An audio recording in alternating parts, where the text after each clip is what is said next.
Ladies and gentlemen, here he is, United States Senator John McCAIN, as I said, also known as Rockstar. How you doing, Barry?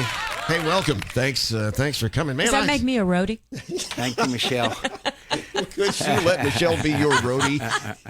That'll be great. That'll be great. Listen, welcome. It's always great to see you. This is one of these. I don't even know where to begin now. Let's pick up where you just left off. Hamas, this Turkish organization has ties to radical organizations. The Israeli government offered to take these flotilla in, offload their, quote, humanitarian supplies, inspect them, and if they were food, medicine, or other help, they would put them back on the ships and let them take them into Gaza, okay?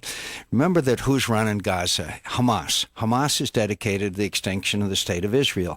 Hamas has constantly shelled Israel from Gaza territory. I was in a town in Israel that was being constantly shelled back in 2008. So you can understand why the Israelis would like to know what's coming into Gaza so that it is not munitions and equipment and things that could be used to attack Israel, okay? Suppose that on our southern border or northern border, we had a country or an organization running a part of the country that was dedicated to our extinction. I think we would want to know what's going in there. So I think it's pretty obvious that there was a very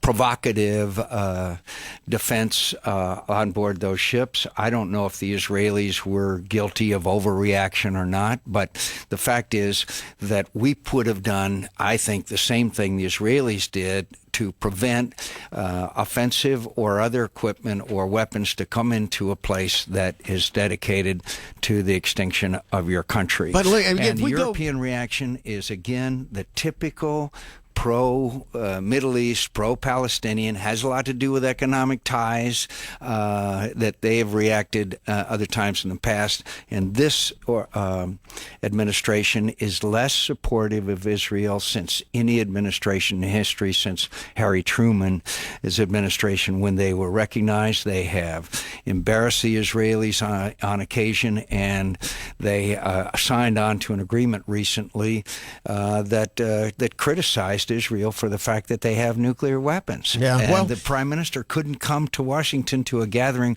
of world leaders because they knew that they were going to be condemned by the Arab world. You're sort of reading my mind here, because you go back and you look at the overall change in the relationship of this White House as opposed to all other White Houses, except for the ones you mentioned.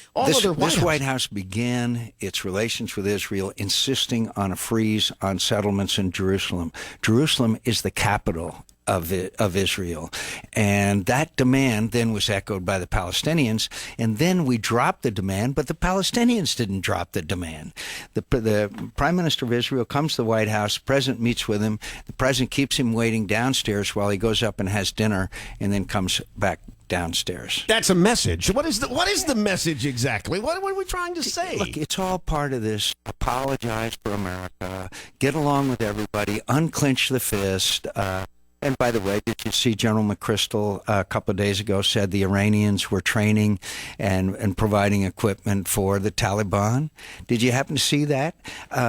So as they did in the case of Iraq with most sophisticated IEDs. Mm-hmm. So, but we keep reaching out to hope that the Iranians will unclench the fist, and we're not speaking up for the people who are demonstrating and are being brutalized in prisons in Iran for their expressing their desire for a democratic society. The best way to remove the threat of Iran to the United States of America is to have a change in regime. And until that regime change, and that can be done the same way we won the Cold War, encourage these people, speak up for their human rights. I'm not talking about military action. I'm saying tell them that we're on their side. Demonstrators in Tehran were chanting in English, "Obama, Obama, are you with us or are you with them?"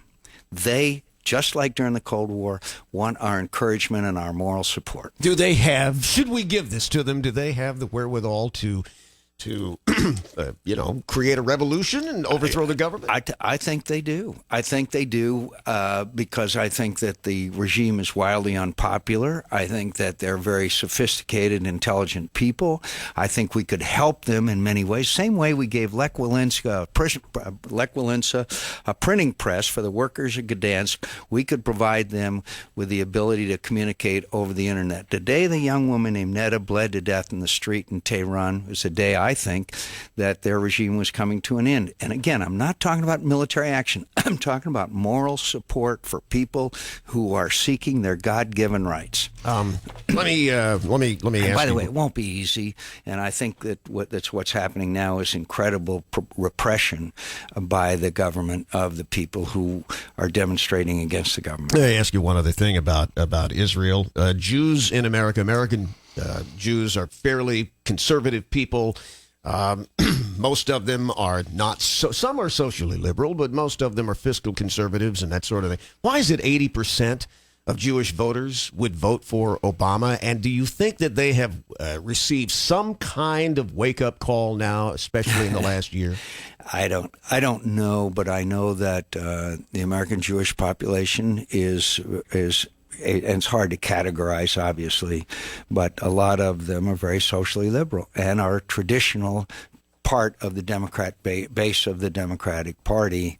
But look, I also know that there are wonderful, wonderful people in the Jewish community who are committed to the freedom and independence of the state of Israel. Their generosity and their commitment and their commitment to Israel, I think, is most admirable. All right, so hold on for a second, folks. Senator John McCAIN is here, and we'll open the phone lines later in the show. If you just got back from the border, we got to talk about that. There you go. How goes the campaign? We'll talk about all of that and more right here on KFYI, so stay right where you are. I got it. Senator John McCAIN is in the house. It's KFYI. Glad you're here with us, too, and the nearly famous Barry Young Show. Okay, you just got back from the border once again, and everybody has... by the way, I want to tell you something just off the record. Your television commercials, which for the first time exposed the rest of Arizona to Sheriff Paul Babu, you've made him a rock star. I mean, he's come from zero to light speed in about 2 months. Well, Paul Babu, president of the Arizona Sheriff's Association, has really been incredibly helpful, but he's also a great guy. Larry Deaver down in Cochise County, where they've had, the shooting of Rob Krantz, is a great guy. And we really have some wonderful sheriffs in our state, and they have a sort of credibility level that very few people do. So I'm really grateful to have Paul Babu's support, and I agree. He looks like he came out of Central Casting. He really does. Today, this very day, our governor, Jan Brewer, is meeting with the Commander-in-Chief and President of the United States, and you've had your encounters with the President. Is there any specific advice that you might want to pass on to the governor? Because, he snubbed her at first, and then the public outcry, and they found a few minutes out of his busy day. Tonight, of course, the night is so busy that having the throwdown to give Paul McCartney a big award. So, but he found some time to meet her today. Well, I know the governor knows what to say because she's been saying publicly, I think in a very articulate fashion and persuasive fashion, describing to America the situation we face here in Arizona.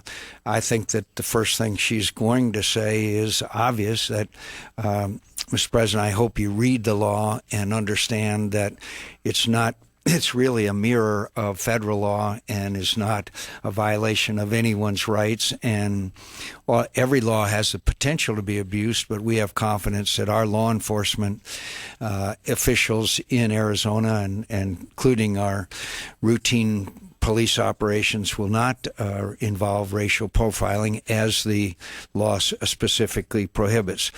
And then second or first, depending on which the conversation goes that we need more assets on the border, and we need the complete defense. We need better fencing in some areas. We need surveillance capability, and we need the guards sent down right away while we train additional border patrol. I was down there with Admiral Winnefeld yesterday. He's the head of Northern Command. That's the military command. You know, the world is divided into military commands. Mexico is under his area of responsibility. He was there with a great general named McFarland, who, by the way, was the initiator of the Anbar awakening back over in Iraq. Brilliant man. And we had great conversation with the Border Patrol people and Customs people, and we went to the Operational Command Center in Tucson as well. We need the UAVs much more actively. There are some restrictions on UAVs. They do a great job. We clearly need more Border Patrol. The Border Patrol people will tell you that they need more boots on the ground.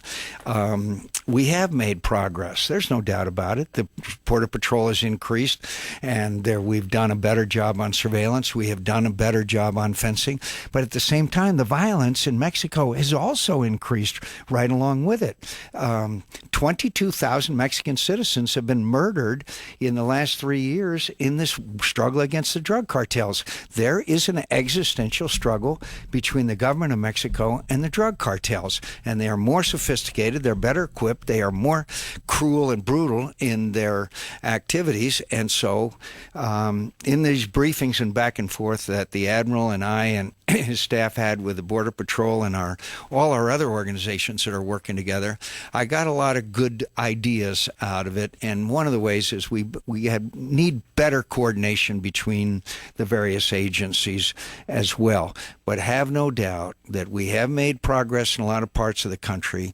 But in Arizona, when we have 1.2 million pounds of marijuana intercepted last year, when we have 241,000 people crossing our border illegally, we've got a lot that needs to be done. As you know, John Kyle and I have the 10-point plan that can secure and will secure our border. And finally, I am pleased that the overwhelming majority of the American people support what we've done here in Arizona, which is out of frustration because the federal government didn't carry out its responsibilities. And I'm really happy to see that so many Americans think that this boycott idea is a terrible idea, and it is disgraceful that people who are elected officials in Arizona or citizens of Arizona would want to harm the citizens of Arizona with a boycott. I think it's outrageous. We just had, who was it now? The Los Angeles County last night. Yeah. 3-2 vote, was it? But, you know, that's all well and good. But so let's tell people all over the country, come to Arizona. That's the thing. If you come agree here with us, come to Arizona. Cancel your trip to La La Land and come on and enjoy the Grand Canyon. Come down to the Chiricahuas with us.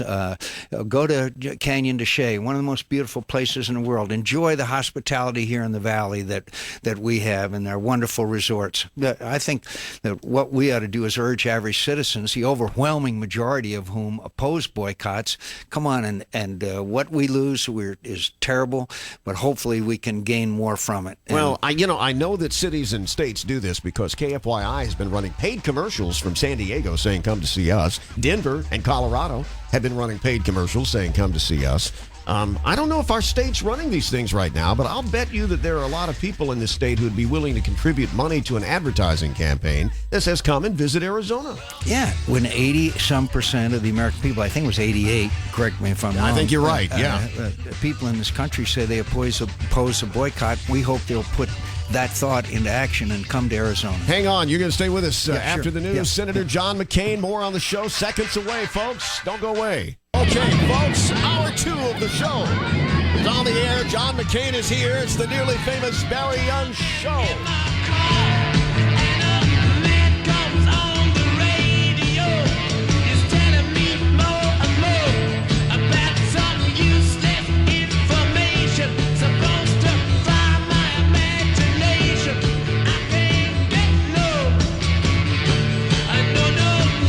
Protest. I don't want you to riot. I don't want you to write to your congressman because I wouldn't know what to tell you to write. I don't know what to do about the depression and the inflation and the Russians and the crime in the streets. All I know is that first, you've got to get mad. You've got to say, I'm a human being. My life has value. Yeah, okay. Get low. Folks, if you're just joining us, great that you're here. There's one line on the board open. Senator John McCain just looked at me and said, we're going to take some phone calls. And I said, yeah, we're going to take some phone calls. One thing before we take the phone calls, I got to ask you, we have not talked about the oil well. We haven't talked about BP. We haven't talked about any comparisons to Hurricane Katrina. And, is this Barack's Hurricane Katrina? And, they got Maxine Waters. You know who Maxine Waters is. Yeah, she's one of my favorites. She's running around, and she's saying that she's ready to nationalize the oil companies now over all of this. I never thought of that. Why don't we do that? I think that's a heck of an idea.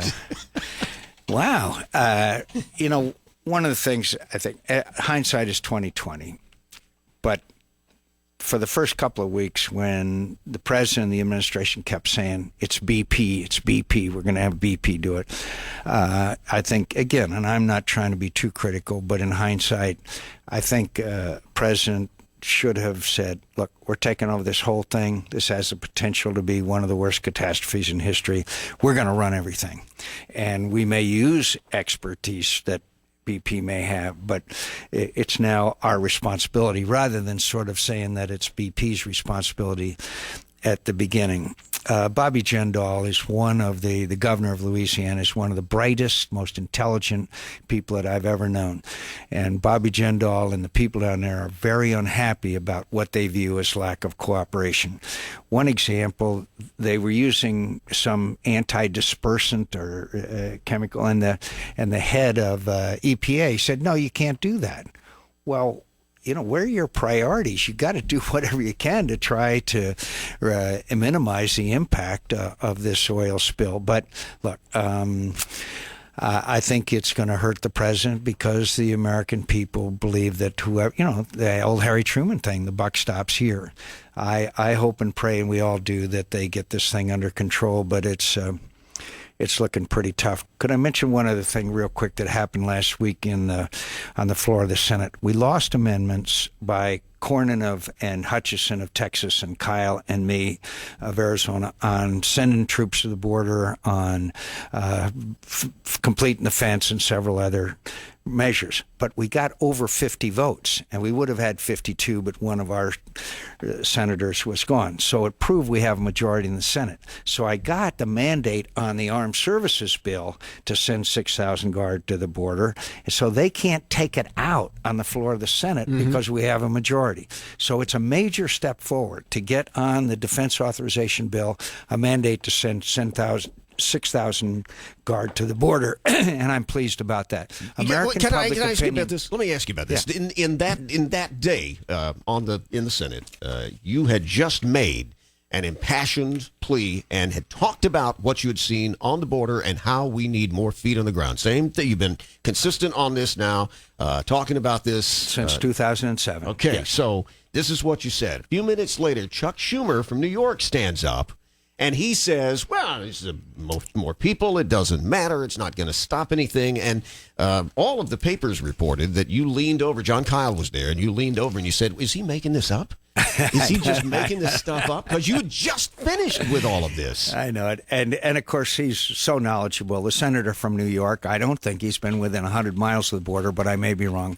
And the fact is, he was also, I wanted the money to pay for it out of the stimulus funds. You know how good the stimulus funds have done for us. So he claimed that would take away jobs. What it would have done is probably take away several pork barrel earmark projects that have created no jobs whatsoever. Look, this is going to be a tough fight, but I am confident the American people want our border secured, and we will get federal help over time, despite blocking by the President of the United States and liberal senators like Senator Schumer. Look, there are people who want open borders. I mean, that's just who feel that's their view. And yet the overwhelming majority of the American people here in Arizona believe we have to have secure borders.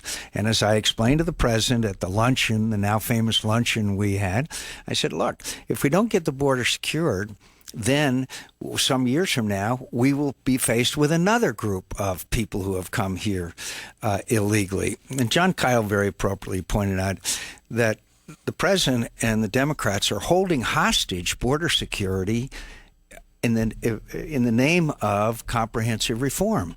Our position is get the border secured, then we will address the other issues. And by the way, the Democrats have backed off on the temporary legal worker program. The legal temporary worker program. They want a, quote, commission set up. You know who would appoint that commission? the labor unions, the ones that killed the Bracero programs, the one that fought us tooth and nail for a legal temporary worker program the last time around. So it's very interesting dynamics in our nation's capital these days. But I am confident over time we will prevail because that's the will of the American people. And you got to believe that the will of the people is reflected sooner or later by the actions of government. You want to take some phone calls? Sure. 602-260-KFYI. Senator John McCAIN in the studios with us until the half hour this morning. And we'll begin with Dennis in Glendale and KFYI. Dennis. Hey, Dennis. Good morning, Barry. Good morning, Senator McCAIN. Glad to have you on the show. First of all, I'd like to, as a voter and as a citizen of the United States, I want you to be a little bit more critical of our president. Second of all,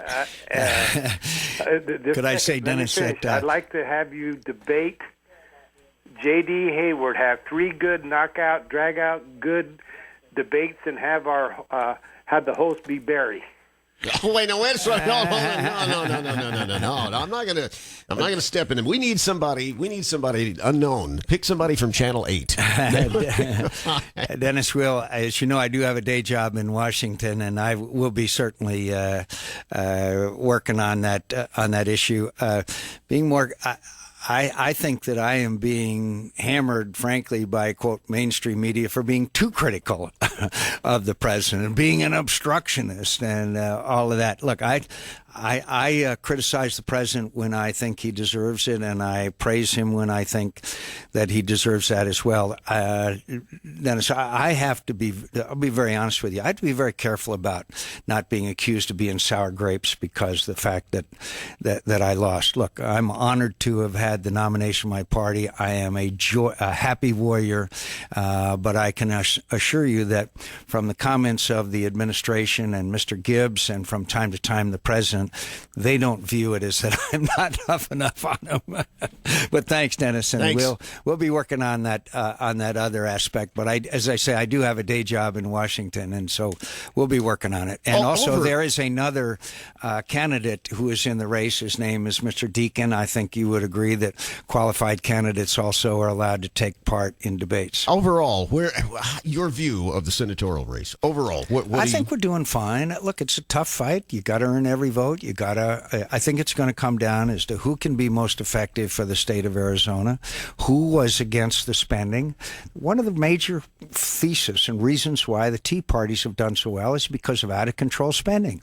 J.D. Hayward was earmarking, pork barreling, supported it, railed against people who, like me and Jeff Flake and others, who tried to stop the earmarking and pork barrel spending, which is corruption. As Tom Coburn, the senator from Oklahoma, says, earmarking is a gateway drug to corruption in Washington. J.D. Hayward, throughout his time, fought for and engaged in this earmarking, which put spending out of control and caused us to lose, we Republicans, the confidence of the American people, and him too when he was voted out.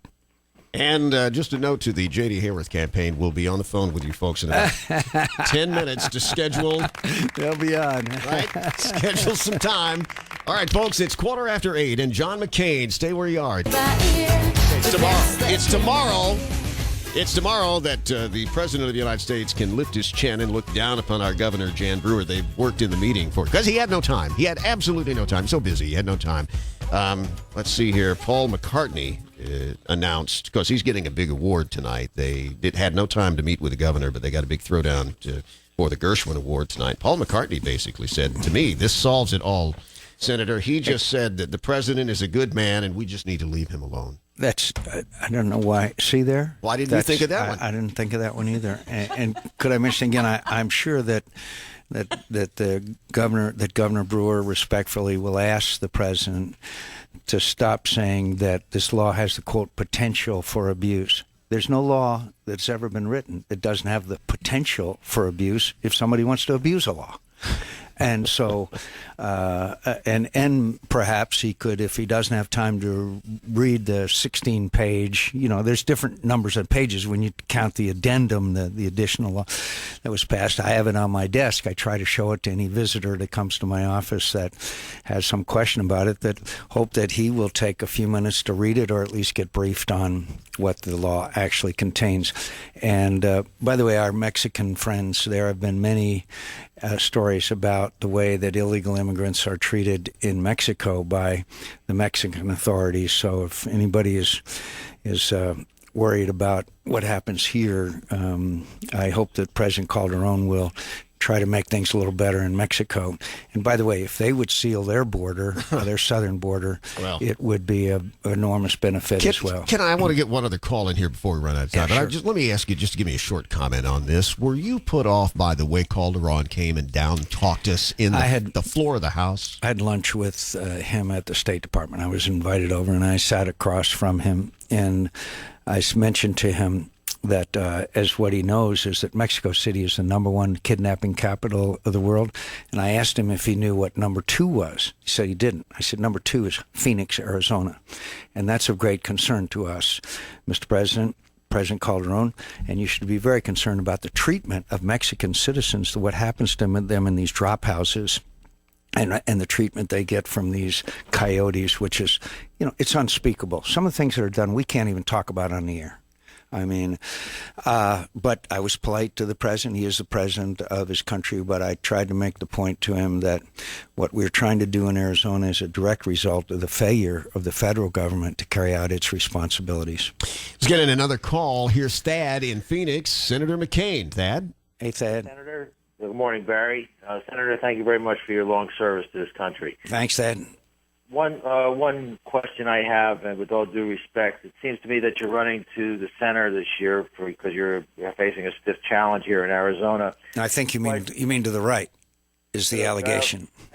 To the right, I think more to the center. But anyway, why should we believe you this year, where 2 years ago you were in favor of the road to citizenship and the outrage with the country basically doomed that bill, and different this year than 2 years ago? Because 2 years ago I was not. In 2007, and I'll be glad to send you the documentation, I said we have to secure the borders first. In 2008, running for President of the United States, I said we have to secure the borders first. 2009, we had a hearing April a year ago here in Phoenix about the violence on the border when John Kyle and I called for the troops, the National Guard, to the border. It's very clear that as the situation has worsened in Mexico and the drug violence has gone up, and the cartels and the human smugglers, that it has caused me to place more and more emphasis on our need to secure the border so that we won't have ranchers like Rob Krentz murdered and American citizens murdered, as 3 of them were in Juarez, Mexico, some time ago. The level of violence and the orchestration of these, some call it $65 billion a year drug business, argues strenuously. The situation has worsened dramatically, and it argues strenuously for securing our border. And we, as I said, we have made some improvements, but they have stayed ahead of us in some ways. For example, they have better communications capability than we do, and they have excellent intelligence, and unfortunately, they have corrupted almost every institution of Mexican government. Just to close this out here, we only got a minute. This whole thing of securing the border seems to be, I know it's a complex thing to build a fence and all of that, but it seems to be such a no-brainer. Yeah. How come we can't quite get there? We haven't done the assets. But by the way, in the Yuma sector, we have made dramatic improvements. In McAllen, Texas, we have made dramatic improvements. In San Diego, we have made dramatic improvements. It's not that it can't be done. It requires the people, the technological capabilities, and the fencing. And we learned a lot in Iraq about surveillance. These UAVs are fantastic. We need more of them. They've got some stupid FAA restrictions on them, and there's other restrictions that they're not flying all night now. I mean, that's that's just a no-brainer. There's a number of things that we could do. Well, that could be taken care of. The president's in charge of the FAA. He could just he'd sign an order for this. I promise you, we are working very hard on it. Right. But they're not huge measures. But in the meantime, we've got to get the Guard to the border while we train up and equip more Border Patrol. And despite what the Janet Napolitano or others might say, you talk to the average Border Patrol person, and by the way, these are great people. They're living a Spartan existence out in this forward operating base I went to yesterday, Papago Farms Camp. They'll tell you they need more man and woman power. They need more people to do the job on the ground, but they also know we got to fix the fence and complete it and get surveillance, more coordination. There's a number of things that need to be done. But my message is it can be done. It can be done. Every nation has a responsibility to secure its borders. And then I think we can move on to addressing the issue of the illegal immigrants who are in this country. Always good to see you. Thanks for having me on. Thanks for the great job you and Michelle continue to do informing the people of the Valley. And you and I have known each other for many years now, and you grow better with age, old friend. Thank you. And if you call her the brains of the outfit one more time. Senator John McCain, Thanks, folks, back in a minute. KFYI.